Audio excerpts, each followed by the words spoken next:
Humanity looks advanced, only from the inside. We have surrounded ourselves with technological miracles. We look at our creations, and we confuse them with gods. We tell ourselves a story that we have conquered nature, that we are advanced. But this is a lie. On the cosmic scale, we haven't even left the cradle. We are not a Type 1 civilization. We are barely a planetary rounding error. We like to believe we are living at the peak of human progress. Information moves instantly, machines think. But this feeling is deceptive.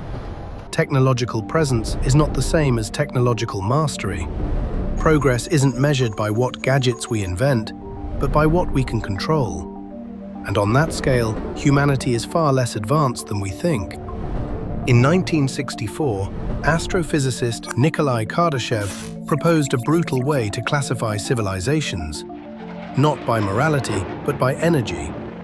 A Type 1 civilization controls all the energy available on its home planet, not just generating electricity, but controlling the planet itself, preventing ice ages, managing the atmosphere like a thermostat.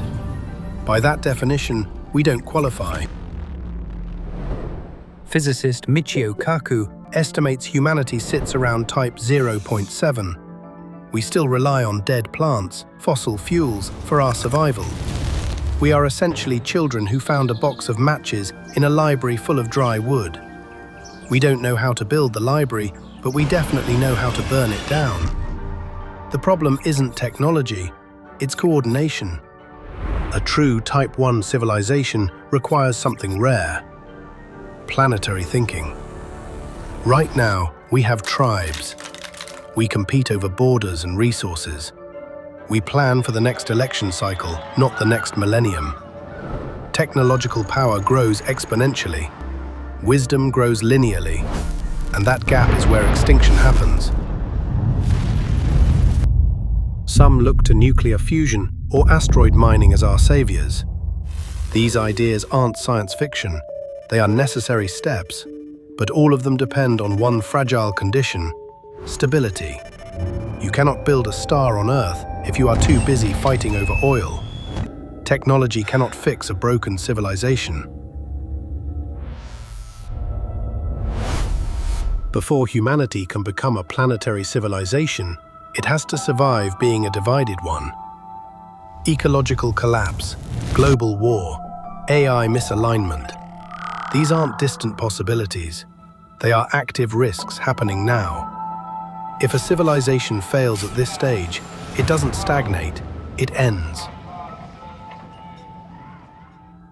If we survive, something extraordinary becomes possible.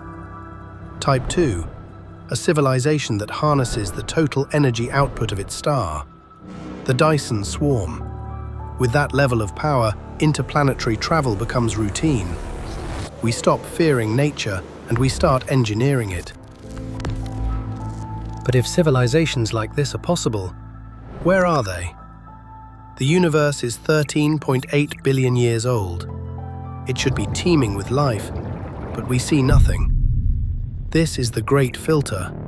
The idea that there is a barrier so high, so difficult, that almost no civilization climbs over it. The question is the wall behind us? Or are we walking straight into it?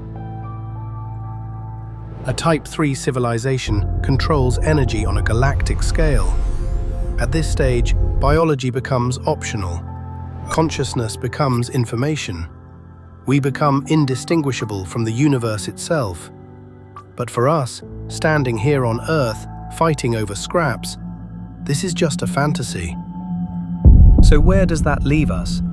Intelligent but immature, powerful but suicidal. Our future isn't limited by physics, it's limited by our ability to cooperate.